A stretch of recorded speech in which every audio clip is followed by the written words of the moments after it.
Biz birlikdə səfa etmək üçün evlənmişik. Biz bir-birimizə həyan olmaq üçün evlənmişik. Həyatı asanlaşdırmaq üçün evlənmişik, çətinləşdirmək üçün yox. Yaralarımızı sarmaq üçün evlənmişik, yara açmaq üçün yox.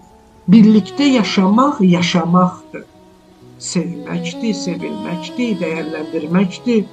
Həyatın əzab-əziyyətlərini, istər ruhi, istər mənəvi, istər maddi, qüssələrini, çətinliklərini, yorğunluqlarını birlikdə aşmaqdır.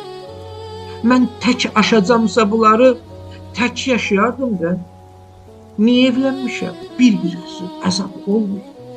Bir-birimizin cəhənnəmi olmuyor.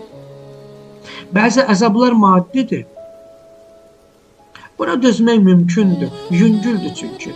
Amma bəzi əzablar çox ağırdır. Xüsusilə mənəvi əzablar. Bu əzabın içində təhqir olunmuşluq hissi var, dəyərsizlik hissi var, tənhalıq hissi var. Bu əzabın içində vəhşət var, qorxu hissi var.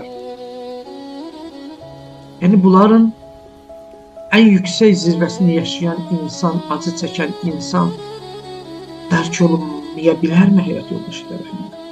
Laqeyd qala bilərikmi, deyə bilərikmi ki, mənə nə? Necə ailə oldu? Bax, biz bir-birimizə bunları eləyirik. Qoy bir dənə ona dərs verim.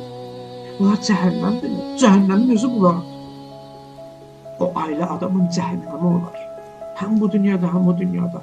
Qəbir əzabı olar.